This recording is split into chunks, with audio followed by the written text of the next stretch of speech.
Let's jump to an even more depressing story. We got this from the Post-Millennial. Breaking, Moody's slashes outlook for U.S. banking system to negative due to rapidly deteriorating operating environment. Moody's lowered its outlook on the American banking system from stable to negative. The move comes just days after Silicon Valley Bank, the 16th largest in the nation, collapsed alongside a number of smaller financial institutions. Quote, we have changed our... Okay, we get it. They say it over and over again. We've changed our from stable to negative. According to CNBC, the downgrade could impact credit ratings and thus raise the cost of borrowing for financial institutions. Oh boy, that's going to make everything a whole lot worse. So this morning, when trading opens up, all the banking stocks spiked and skyrocketed. Some jumped something like 90-point swings. You made a lot of money if you invested in them on the dip. But it was so volatile that a bunch of trading halts were implemented because the upswing was also extreme and crazy. So that just screams volatility. I got to wonder, where do we go from here? Some people have predicted that, in 2008, it was March. We saw the first hits. Then by September, it was total collapse. We looking at the same thing here or going to be different? Well, the question is trust. The only reason that the dollar is the fiat currency of the world and we have been on top as long as we have, and we can have $30 trillion in debt is because people believe that the United States is unbreakable. Well, it doesn't look unbreakable now. And that's the problem. That's been the issue. You look at why crypto is being adapted, but not fast enough. It's because how many people trust that everybody, because if everybody in that crypto game doesn't trust each other, it falls apart. Well, we've been so trusted that people thought the U.S. is just always going to be there, always going to be growing, always going to be fine. And the second that trust is pierced, everything the crypto bros have been saying about why fiat currency is garbage becomes true, because it is a Ponzi scheme. We owe more money than we'll ever make. The only chance we have is to screw the Chinese and not pay them back. Well, there's no such thing as paying down the debt. No, we can't. People don't understand that a large portion of the national debt's owed to itself, to its own people. And it's always going to increase because the system itself is a Ponzi scheme where basically we borrow from ourselves in the future over and over and over again forever. Mm-hmm. It works when you have all the guns. Mm-hmm. And that's why the U.S. government doesn't like it when, regular people start Ponzi schemes. Well, and now the Chinese are looking at, they've wanted to flip the currency to their own for a long time. It's happening. I think Saudi Arabia is doing it. And look at what they did. China is pushing us aside as the world's only superpower. And it's happening because we look like punks. We've always been vulnerable, but we look strong. Trump, crazy as he was, nobody wanted to mess with him. Nobody wanted to take the consequences of what he would do. Nobody's scared of Biden. The Iranians and the Saudis just signed a deal brokered by the Chinese.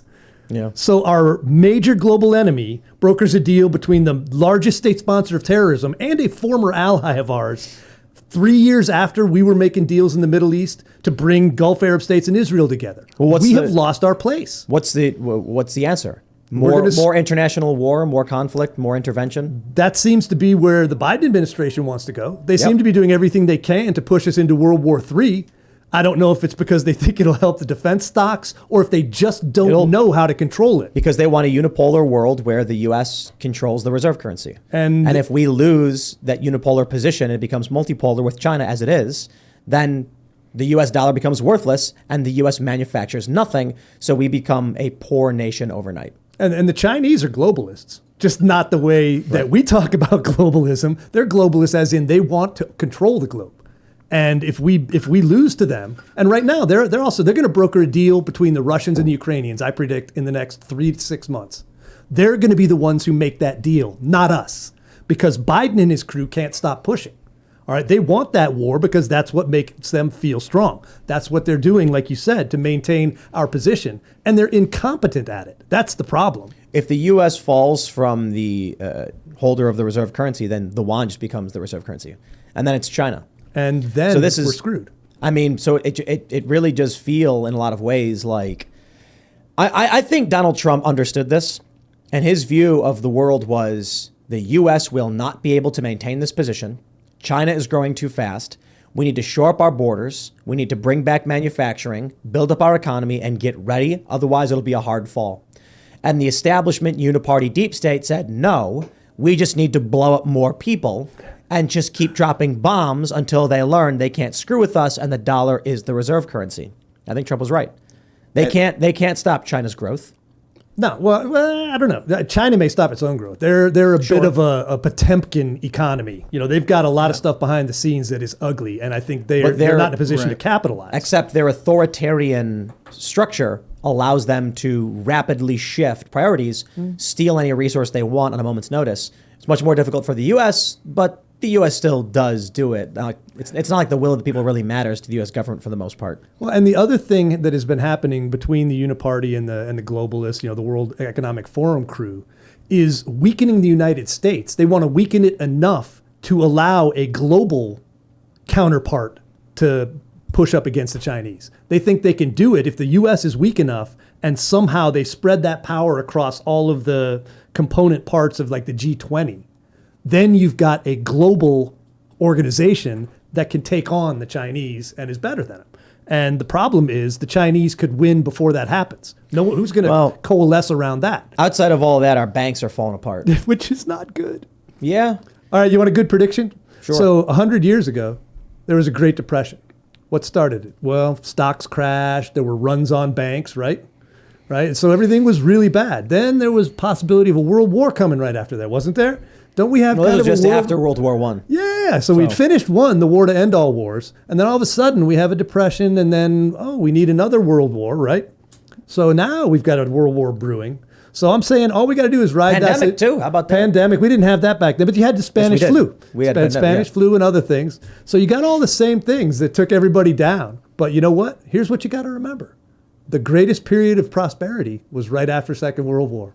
So all we got to do is ride out the next 20 years and we'll be fine. 25 or so. And then it'll be a few years after that. There you One go. of the things that helped bolster the U.S. economy was the complete destruction of the manufacturing bases in the countries that were at war. Right. Japan was wiped out, and much of Europe was wiped out. So if you needed something made, it was American.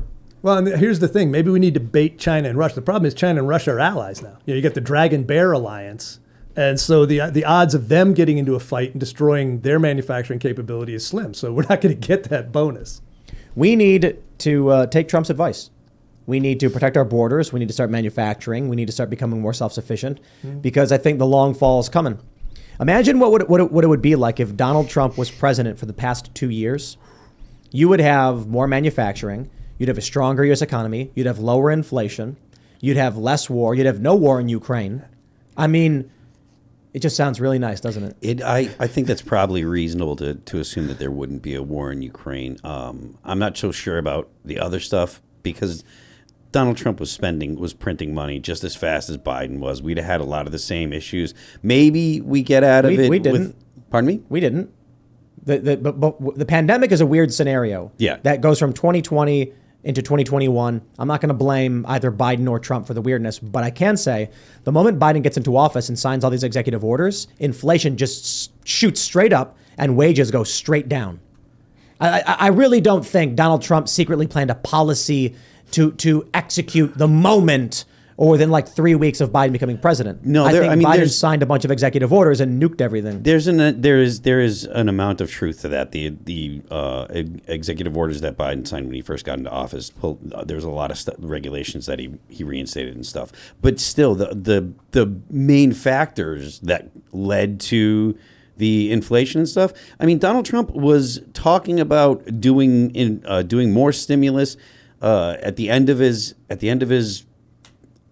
presidency and stuff. So I don't see a significant difference economically. I think that we're probably in the same place, whether it be Biden or Trump. But as for international stuff, like foreign relations and stuff, I think the U.S. was better. Well, the world was better off with Donald Trump than with Biden. I think that's pretty clear. I don't think we see a war in Ukraine with Donald Trump. Not a chance. And we didn't see any of the tyrants acting up. And all of a sudden Biden's in and everybody knows they can roll over his team. They show us, let's do Afghanistan.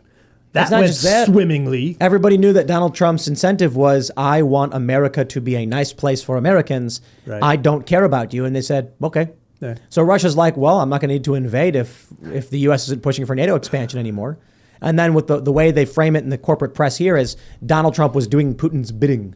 Why? Because his bidding was he didn't want a NATO country bordering, like every border country to be a NATO country. That was one of the great missed opportunities was we could have made a frenemy out of Russia.